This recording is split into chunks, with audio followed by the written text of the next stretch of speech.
കള്ളൻ വിജയനെ ഒഴിവാക്കി ദേശാഭിമാനി തലവലിച്ചതാണ് ഇന്നത്തെ ഏറ്റവും ശ്രദ്ധേയമായ വാർത്തകളിലൊന്ന്. അല്ല, എനിക്കൊരു സംശയമുള്ളത്, കേരളത്തിലെ ജനങ്ങളെല്ലാം കള്ളൻ വിജയൻ എന്ന് പറഞ്ഞാൽ അത് പിണറായി വിജയനാണ് എന്ന് കരുതിയിരിക്കുന്നു എന്നാണ് ദേശാഭിമാനിയിലുള്ളവർ വിചാരിക്കുന്നതെന്ന് നമുക്ക് ഇതോടുകൂടി മനസ്സിലായി കഴിഞ്ഞു. അല്ല, കള്ളനാണെന്ന് സ്ഥിരീകരിച്ചിരിക്കുന്നു. അതാണ് അവിടെയാണ് വേണ്ടത്. അതാണ് സത്യത്തിൽ ഇന്നലെ ആ സ്വരാജ് റെസിഡന്റ് എഡിറ്ററാണോ സ്വരാജ് ദേശാഭിമാനി? അതെ അതെ അതെ. സ്വരാജ് ഇന്നലെ വന്നിട്ട് മാധ്യമങ്ങളുടെ മുന്നിൽ, ചീഫ് എഡിറ്റർ പി രാജീവാണെന്ന് തോന്നുന്നു. ചീഫ് എഡിറ്റർ പുത്തലത്ത് ദിനേശനാണ്. അപ്പൊ ഇന്നലെ ഈ സ്വരാജ് മാധ്യമങ്ങളുടെ മുന്നിൽ വന്നൊരു വിശദീകരണം നടത്തി.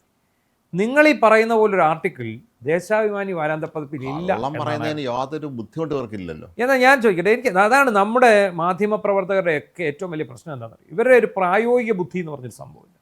ഇയാൾ ഇങ്ങനെ ചോദ്യം ചോദിക്കുമ്പോൾ ഞാനിങ്ങനെ ശ്രദ്ധിക്കുകയാണ്, നിങ്ങൾ എന്തിനെക്കുറിച്ചാണ് പറയുന്നത്, എന്തിനെക്കുറിച്ചാണ് പറയുന്നതെന്ന് ഇയാൾ ചോദിക്കുന്നുണ്ട്. അപ്പോൾ ഈ ചോദ്യം ചോദിക്കുന്ന ഒന്ന് രണ്ട് പെൺകുട്ടികളുടെ ശബ്ദമാണ് കേൾക്കുന്നത്. ഇവർക്ക് എന്താണ് ഈ സബ്ജക്റ്റ് എന്ന് പോലും അറിയാത്ത രീതിയിൽ അതാണ് കാര്യം. അത് നോക്കാതെ പോയി എന്തോ ഒരു സാധനം വെട്ടി മാറ്റി അതാണ് ഇവർ ചോദിക്കുന്നത്. അപ്പോൾ ഇയാൾ പറയാണ് ഇങ്ങനെ ഒരു ആർട്ടിക്കിൾ അതിലില്ല. അപ്പോൾ നമ്മൾ പറഞ്ഞാൽ മതി, എങ്കിൽ നിങ്ങൾ എന്തിനാണ് അത് പിൻവലിച്ചത്? തിരിച്ചു ചോദിക്കണം, നിങ്ങൾ എന്തിനത് പിൻവലിച്ചു? ഇങ്ങനെ ഒരു ആർട്ടിക്കിൾ ഇല്ലെങ്കിൽ അത് അതിനകത്ത് ടെക്നിക്കൽ എററാണെന്ന് പറയും.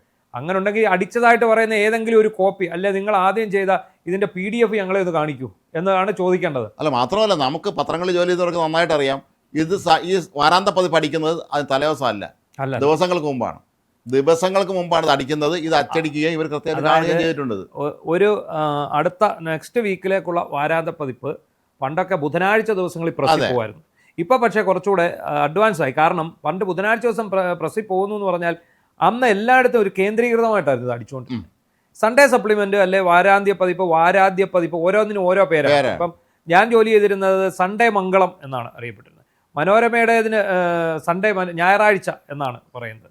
ഈ ദേശാഭിമാനിക്ക് വാരാന്ത്യ പതിപ്പ്, മാധ്യമം വാരാദ്യ മാധ്യമം എന്നാണ് മാധ്യമത്തിൻ്റെത്. അപ്പോൾ ഇതൊക്കെ നേരത്തെ ഒരു ബുധനാഴ്ച ദിവസം ഇത് പ്രസ്സിൽ പോവും, വ്യാഴാഴ്ചയോട് അടിച്ച് ഇത് നേരത്തെ തന്നെ അതാത് എഡീഷൻ, അന്ന് എഡീഷൻ ഇതുപോലില്ല.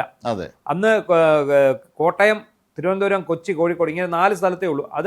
അതുകൊണ്ട് തന്നെ ഇത് നേരത്തെ അടിച്ചു വന്നു. ഇപ്പോഴത്തെ പത്രങ്ങൾ എന്ന് പറഞ്ഞാൽ ഏതാണ്ട് ഒരു വെള്ളിയാഴ്ചയോടുകൂടി ഇതിൻ്റെ പേജിനേഷൻ പൂർത്തിയാവും, ശനിയാഴ്ചയോടുകൂടി ഇത് പ്രിൻറ്റിങ് തുടങ്ങും. എങ്ങനെ പോയാലും മിക്ക സ്ഥലങ്ങളും ശനിയാഴ്ച രാവിലെ തന്നെ പ്രിൻറ്റിങ് തുടങ്ങും. ഈ പ്രിൻറ്റിങ് കഴിഞ്ഞിട്ട് ഞായറാഴ്ച രാവിലത്തെ പത്രക്കെട്ടിനൊപ്പം ഇത് വിടുന്നത്. അപ്പം ഇത് മിക്ക സ്ഥലത്തും ഇത് പ്രിൻറ്റിങ് കഴിഞ്ഞതാണ്.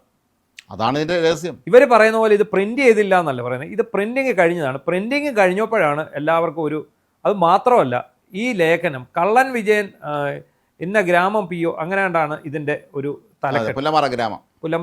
അപ്പോൾ അത് എഴുതിയത് നമ്മുടെ TC രാജേഷാണ്. TC രാജേഷ് വർഷങ്ങളായിട്ട് മാധ്യമപ്രവർത്തന രംഗത്തുള്ള ആളാണ്. നിലവിൽ അദ്ദേഹം ഈ PR വർക്ക് എന്തൊക്കെയോ എടുത്ത് ചെയ്യുന്ന ഒരാളാണ്. TC രാജേഷ് എൻ്റെ അടുത്തൊരു സുഹൃത്തുമാണ്. അദ്ദേഹം മനോരമയുടെ കട്ടപ്പനയും നെടുങ്കണ്ടത്തും ഒക്കെ ഉള്ള ലേഖകനായിരുന്നു. അതിനുശേഷം അദ്ദേഹം അവിടെ നിന്ന് തിരുവനന്തപുരത്തേക്ക് പറിച്ചു നടപ്പെട്ട ആളാണ്. അയാൾ കേരളമുദിയിൽ ജോലി ചെയ്തിരുന്നു. പിന്നീട് കഴിഞ്ഞ സർക്കാരിൻ്റെയൊക്കെ കാലത്ത് അദ്ദേഹം കുറേ PR വർക്കുകൾ ചെയ്തുകൊണ്ടിരുന്ന ഒരാളാണ്. നന്നായിട്ട് എഴുതുന്ന ആളാണ്, ചെറുകഥാകൃത്താണ്. അതുപോലെ നല്ല വായനയും നല്ല എഴുത്തും സോഷ്യൽ മീഡിയയിൽ സജീവമായി ഇടപെടുന്ന ഒരാളാണ്. അദ്ദേഹം ഇന്നലെ രാവിലെ തന്നെ ഒരു പോസ്റ്റ് ഇട്ടു, ഇതെനിക്ക് പറ്റിയൊരു മിസ്റ്റേക്കാണ്, ഞാനങ്ങനെ ഒരു തലക്കെട്ടിടാൻ പാടില്ലായിരുന്നു എന്നുള്ള തരത്തിൽ അദ്ദേഹം ഒരു ഇതിട്ടു. കാരണം പക്ഷേ ഇവിടെ അതൊന്നുമല്ല വിഷയം. ഈ കള്ളൻ വിജയൻ എന്ന് പറയുന്നത് ഒരാളുടെ പേരാണ്. അങ്ങനെ ഒരു വ്യക്തിയുണ്ട്, പിണറായി വിജയൻ അല്ലാതെ അങ്ങനെ ഒരു വ്യക്തിയുണ്ട്. അതാണ് കഥാപാത്രത്തിന്റെ പേരാണ് അദ്ദേഹം അറിയപ്പെടുന്നത്. അദ്ദേഹത്തെ വീട്ടുകാരും നാട്ടുകാരും എല്ലാം അദ്ദേഹത്തിന്റെ ചെറുപ്പം മുതലേ വിളിച്ചിരുന്ന പേരാണ് കള്ളൻ വിജയൻ. അപ്പോൾ നമ്മുടെ ഒരു അച്ഛൻ പറഞ്ഞു കള്ളൻ എന്ന് പറഞ്ഞിട്ട് കവിതയുണ്ട്. കള്ളനാണെന്ന് ചൊല്ലിയത് അത് വിജയകുമാർ എന്ന് പറഞ്ഞ ജഡ്ജിയാണ്. അപ്പോൾ അദ്ദേഹം എൻ്റെ പ്രിയപ്പെട്ട സുഹൃത്താണ്. അപ്പോഴാണ് ഞാൻ സത്യം മനസ്സിലാക്കുന്നത് ഇദ്ദേഹമാണ് ഇത് എഴുതിയെന്ന്. പക്ഷെ ഇത് വേറെ പലരുടെയും പേര് പോയി. അപ്പോൾ ആ കള്ളൻ എന്ന് പറയുന്ന കവിത വളരെ ഹിറ്റാണ് ആ സംഭവം. അപ്പം എന്ന് പറഞ്ഞതുപോലെ ഈ പറഞ്ഞ ആളെ കൊച്ചു കള്ള എന്ന് വിളിച്ച് കള്ളം വിജയൻ എന്ന് വിളിക്കുന്നു. അയാൾ മോഷ്ടാവായതുകൊണ്ടല്ല, അയാൾ ആരുടെയും മോഷ്ടിച്ചുകൊണ്ടല്ല. ചെറുപ്പത്തിൽ വീണ ഒരു ഓമന പേര് കൊച്ചു കള്ളൻ എന്ന് നമ്മൾ പലരെയും വിളിക്കത്തില്ലേ, അത് നമ്മൾ കൊച്ചു കള്ളൻ എന്ന് നമ്മളൊരാളെ വിളിക്കുന്നത് അയാൾ മോഷ്ടാവായതുകൊണ്ടാണ്. നാടക പ്രവർത്തകനുമായി. അതുപോലെ ചില ആണുങ്ങൾ പെണ്ണുങ്ങളെ സ്നേഹത്തോടെ കൊച്ചു കള്ളി എന്ന് വിളിക്കും. ഇപ്പൊ ഇതിനകത്ത് വലിയ രസകരമായ കഥ, ഇദ്ദേഹത്തിന്റെ ഭാര്യ കള്ളി എന്നാണ് അദ്ദേഹത്തിന്റെ ഭാര്യയെ വിളിക്കുന്നത്. കള്ളന്റെ ഭാര്യ കള്ളി എന്നുള്ള രീതിയിലാണ് വിളിക്കുന്നത്. അദ്ദേഹത്തെക്കുറിച്ചുള്ള ഒരു ആർട്ടിക്കിളായിരുന്നു ഇതിനകത്തുണ്ടായിരുന്നത്. പക്ഷേ ആ തലക്കെട്ടാണ് എല്ലാം തുലച്ചത്. ദേശാഭിമാനിക്കാർക്ക് പോലും തോന്നി വിജയൻ കള്ളനാണെന്ന്. അവിടെയാണത് വിഷയം സംഭവിച്ചത്. അതാണ് സംഭവിച്ചത്. അപ്പം അതിനകത്ത് വന്ന് നമ്മുടെ പണ്ഡിത കേസരി പൂമര ശിരോമണി സ്വരാജ് മെഴുകുകയാണ്. സ്വരാജ് മെഴുകിയിട്ടൊരു കാര്യമില്ല. എന്താണ്, ഇന്നത്തെ കാലമാണ് ഈ സംഭവം ദേശാഭിമാനിയിൽ നിന്ന് തന്നെയാണ് വെളിയിൽ ചോർന്നു പോയത്. എന്തുകൊണ്ട് വാരാന്തപ്പതിപ്പില്ല എന്ന് പറഞ്ഞപ്പോൾ ദേശാഭിമാനിയിൽ നിന്ന് തന്നെയാണ് ആൾക്കാർ വെളിയിൽ മറ്റ് ചാനലുകൾക്ക് കൊടുത്തത് ഇന്നതാണ് സംഭവം. മാത്രമല്ല ദേശാഭിമാനി ഡിസൈൻ ചെയ്ത് വെച്ചിരുന്ന പേജ് സഹിതമാണ് പുറത്തു വന്നത്. അതിൽ കള്ളൻ്റെ പേജ് വന്നില്ലെങ്കിൽ പോലും ആ ഡിസൈൻ വന്നിരുന്നു, കള്ളൻ ഇന്ന ആളെന്നും പറഞ്ഞൊരു ഡിസൈൻ. അല്ല, ഇവര് ഈ കള്ളൻ വിജയൻ എന്നുള്ള ലേഖനം ഇതിൽ തന്നെ കൊടുത്തിരുന്നെങ്കിൽ ഒന്നും സംഭവിക്കില്ല. ഈ മനുഷ്യൻ്റെ ചിത്രവും ചേർത്താണ് വന്നിരുന്നതെങ്കിൽ ആരും ആ സംശയിക്ക് പിണറായിയെ കുറിച്ച് ആലോചിക്കുക പോലും ചെയ്യില്ലായിരുന്നു. ഇത് കണ്ടപാടെ കേട്ടപാടെ പറയാണ് ഇത് നമ്മുടെ നേതാവിനെ കുറിച്ച് തന്നെയാണ് ഇത് വന്നതെന്ന് പറഞ്ഞ് ഇവർ ചാടി പുറപ്പെട്ടപ്പോൾ അവിടെ ഒരു വിശ്വാസം നോക്കണേ. കള്ളൻ വിജയൻ എന്ന് പറഞ്ഞാൽ ഇത് നമ്മുടെ ആൾ തന്നെയാണ് എന്ന് ചിന്തിക്കുന്ന തരത്തിലേക്ക് അവരെത്തിയിരിക്കുന്നു. ആവിഷ്കാര സ്വാതന്ത്ര്യത്തിന് വേണ്ടി വാദിക്കുന്ന ആൾക്കാരാണ് ഉള്ള സ്ഥലമാണെന്ന് ഓർത്തോണം. അതെ. അപ്പോൾ കള്ളൻ വിജയൻ എന്നൊരു വ്യക്തി ഉണ്ട് താനും. അദ്ദേഹത്തെക്കുറിച്ചുള്ള ഒരു സ്റ്റോറിക്ക് കള്ളൻ വിജയൻ എന്നല്ലാതെ പിണറായി വിജയൻ എന്ന് പേരിടാൻ പറ്റുമോ? ഇല്ല. അപ്പോൾ അങ്ങനെ ആ സ്റ്റോറിക്ക് ഒരു പേരിട്ടു. ആ പേര് പുലിവാലാകുന്നു. ആ പുലിവാലിന്മേൽ കടിച്ചു തൂങ്ങി ഇപ്പം എന്ത് സംഭവിച്ചു? ഈ കള്ളം വിജയൻ അടിച്ചു വന്നിരുന്നത് ഇത്രയും കുഴപ്പം വരത്തില്ല. ഇല്ല, അല്ലാതെ നോർമൽ ഒരു വാർത്ത ആ മനുഷ്യനെ ഇവർ കള്ളം വെച്ചു വിജയൻ എന്ന പേരുള്ള ആളും മുഴുവൻ കള്ളന്മാരൊന്നും അല്ലല്ലോ. ഇത് ഇവർ സ്വയം ധരിച്ച് വശായി നമ്മുടെ നേതാവ് തന്നെയാണ് ഇതിലെ കഥാപാത്രം എന്നുള്ളത്. അത് അവർ സംശയിക്കാൻ ന്യായമായ കാരണമുണ്ട്. സമീപകാലത്തായിട്ട് ഈ ദേശാഭിമാനി പത്രം പിടിക്കാത്ത പുലിവാലുകൾ എല്ലാം പുലിവാലാണ്.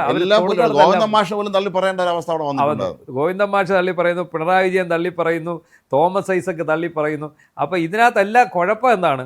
ഇതെല്ലാം കൂടി ഇപ്പോൾ ഒരാളുടെ തലയിൽ കേന്ദ്രീകരിക്കും, എന്നിട്ട് അയാളെ ആ സ്ഥാനത്തു നിന്നും മാറ്റും. അതായത് ഇയാൾ നമ്മുടെ പുത്തലത്ത് ദിനേശനാണ് ഇതിൻ്റെ ചീഫ് എഡിറ്റർ, എം സ്വരാജാണ് ഇതിൻ്റെ പ്രസിഡന്റ് എഡിറ്റർ. സാധാരണ ഈ പത്രം ദേശാഭിമാനിയുടെ ചീഫ് എഡിറ്ററായിട്ട് വരുന്ന പാർട്ടി സെക്രട്ടറി തന്നെയാണ്.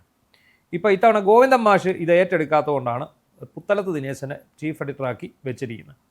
അപ്പോൾ ഇതിനിടയ്ക്ക് നമ്മുടെ മറ്റേ ഇങ്ങേരുണ്ടായിരുന്നല്ലോ, മുഖ്യമന്ത്രിയുടെ പ്രസ് സെക്രട്ടറി ആയിരുന്ന പി എം മനോജിന് പ്രതിപക്ഷ നേതാവിൻ്റെ കൂട്ടത്തിൽ സീറ്റില്ല, എടുത്തിട്ടില്ല. അങ്ങനെ വരുമ്പോൾ ഈ പി എം മനോജിനെ തിരിച്ച് വീണ്ടും ഇവിടെ റെസിഡന്റ് എഡിറ്ററാക്കാൻ ഒരു നീക്കം നടന്നു ദേശാഭിമാനി. പക്ഷേ അത് വെട്ടി. കാരണം അദ്ദേഹം റിട്ടയർമെൻറ്റ് കഴിഞ്ഞാണ്, റിട്ടയർമെൻറ്റ് പ്രായം കഴിഞ്ഞയാളാണ്. അതുകൊണ്ട് തന്നെ അദ്ദേഹത്തെ വേണ്ട എന്ന് പറഞ്ഞ് അദ്ദേഹത്തെ ഒഴിവാക്കി വിടുന്നു. ഇപ്പോൾ പി എം മനോജിന് പ്രത്യേകിച്ച് പണിയൊന്നുമില്ല എന്ന് തോന്നുന്നു. അദ്ദേഹം ഈ സോഷ്യൽ മീഡിയയിൽ മാത്രം ഇതായിട്ട് കേന്ദ്രീകരിച്ചിരിക്കുകയാണ്. പിണറായി വിജയൻ മുഖ്യമന്ത്രി ആയിരിക്കുന്ന സമയത്ത് അദ്ദേഹത്തിൻ്റെ പ്രസ് സെക്രട്ടറി ആയിരുന്നു പി എം മനോജ്. പക്ഷേ പുത്തലത്ത് ദിനേശൻ്റെ കഥ നമുക്കറിയാം. പുത്തലത്ത് ദിനേശൻ ഒന്നാം പിണറായി സർക്കാരിൽ പൊളിറ്റിക്കൽ സെക്രട്ടറി. ആ സർക്കാർ വലിയ കുഴപ്പമില്ലാതെ പോയതാണ്. ആ സർക്കാരിന് ആകെ പേരുദോഷം ഉണ്ടാക്കിയ പിണറായി വിജയൻ മാത്രമേ ഉള്ളൂ. സ്വർണ്ണക്കടത്ത് മറ്റു കാര്യങ്ങൾ ഒക്കെ ആയിട്ട് അന്ന് ഇതുപോലെ പുത്തലത്ത് ദിനേശൻ അദ്ദേഹത്തിൻ്റെ പൊളിറ്റിക്കൽ സെക്രട്ടറി ആയിരിക്കുന്ന സമയത്ത് പി ശശി രണ്ടാമത്തെ ടേമിൽ വന്നപ്പോൾ പി ശശി പൊളിറ്റിക്കൽ സെക്രട്ടറി ആയി. ആ പൊളിറ്റിക്കൽ സെക്രട്ടറിയുടെ ഗുണം കൊണ്ടാണ് ഇപ്പോൾ പിണറായി വിജയൻ പ്രതിപക്ഷ നേതാവായിട്ടിരിക്കേണ്ടി വന്നിരിക്കുന്നത്. അല്ല, അതാണ് കാര്യം. അപ്പോൾ മൊത്തത്തിൽ ഇപ്പോൾ ദേശമെന്നൊരു ചിന്തിക്കുകയാണ്, ഈ കള്ളൻ എന്നുള്ള വാക്കിനെ എവിടെ കണ്ടാലും ഇത് നമ്മുടെ നേതാവിനെ കുറിച്ചാണ് എന്നവർ ചിന്തിച്ചു തുടങ്ങി. വിജയൻ എന്ന് കണ്ടാൽ പിന്നെ മുന്നും പിന്നും നോക്കേണ്ട കാര്യമില്ല എന്നുള്ളതാണ്. അത് പുറത്തൊരാൾക്ക് തോന്നുന്നതിന് മുമ്പ് അകത്തൊരാൾക്ക് തോന്നിയതാണ്. അതാണ് അത് അവിടെ നിന്ന് തന്നെ വേറെ അറിവുണ്ടായി. അതെ, പുറത്തുള്ള ആൾക്കല്ല തോന്നി. ഏതായാലും ഈ വാരാന്ത പത്രം വാരാദ്യമായി ഇപ്പോൾ ഇറങ്ങി. ഇത് ഒരുപാട് പേര് അന്ത്യവും കൂടെ കുറിക്കും. കാരണം പുത്തലത്ത് ദിനേശനെയും സ്വരാജിനെയും ഒക്കെ എടുത്ത് ദൂരെ കളയാനുള്ള സാധ്യതയുണ്ട്. കാരണം പണിയില്ലാതെ ഒത്തിരി പേര് തിരിച്ചു വന്നിട്ടുണ്ട് ഈ പിണറായി വിജയൻ സർക്കാർ മാറിയതോടെ. ഈ പി എം മനോജ് അടക്കമുള്ളവർ അവർക്കൊക്കെ തിരിച്ചതിലേക്ക് കയറിപ്പോകാനുള്ള ഒരു വഴി കൂടിയായിരിക്കും ഇത് വന്നിരിക്കുന്നത്. പക്ഷേ ഏറ്റവും വലിയ മണ്ടത്തരം ഇവർ കാണിച്ചത് നിലവിൽ ഇന്നലെ വാരാന്ത പതിപ്പ് ഇറക്കാതിരുന്നാണ്. അതിനകത്ത് ഇന്നലെ അത് ചർച്ചയാകാൻ കാരണം എന്താണ്? ഇന്നലെ ശരിക്കും ചർച്ചയാകാൻ കാരണം എന്താ? ഈ കള്ളം വിജയൻ അല്ല ചർച്ചയാകാൻ കാരണം.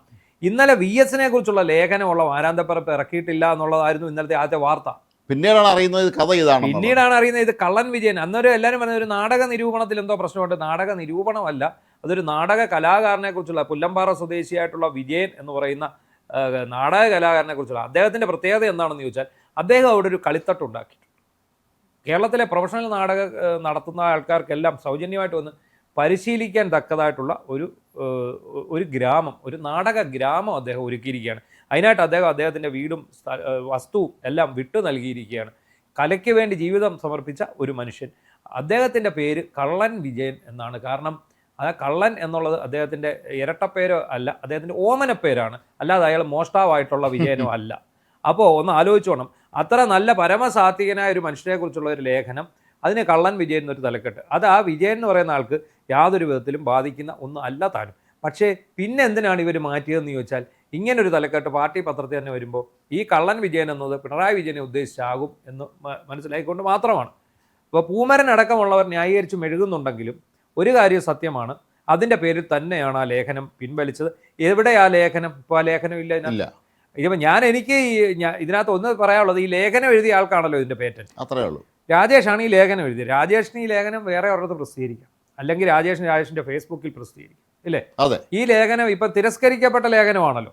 അപ്പോൾ അത് പ്രസിദ്ധീകരിക്കാൻ റെഡിയായിട്ടും DC ബുക്സ് വരെ വേണമെങ്കിൽ വരും. അങ്ങനെ മനോരമ വേണമെങ്കിൽ വരും, ആര് വേണമെങ്കിലും ഇത് എടുക്കാൻ തയ്യാറാണ്. വേറൊരു മാധ്യമത്തിൽ പ്രസിദ്ധീകരിക്കുക, എന്നിട്ട് ഇതിൽ പറയുക ഞാൻ പറഞ്ഞത് കള്ളൻ വിജയനെ കുറിച്ചാണ്, പിണറായി വിജയനെ കുറിച്ചല്ല എന്ന് നമ്മൾ പ്രേക്ഷകരായിട്ടുള്ള നമ്മൾ, വായനക്കാരായിട്ടുള്ള നമ്മൾ ഇത് ഈ കളികളൊക്കെ കണ്ട് മടുത്തു. അപ്പോൾ എന്തുകൊണ്ടാണ് CPM പരാജയപ്പെട്ടതെന്ന് പറയാൻ ഒറ്റ വാക്കിൽ പറയാം, അത് കള്ളൻ വിജയൻ കാരണമാണ്. കാരണം ഞാൻ തന്നെ മോഷ്ടാവാണെന്ന് എനിക്ക് തന്നെ തോന്നിയാൽ പിന്നെ ഒരു രക്ഷയില്ല.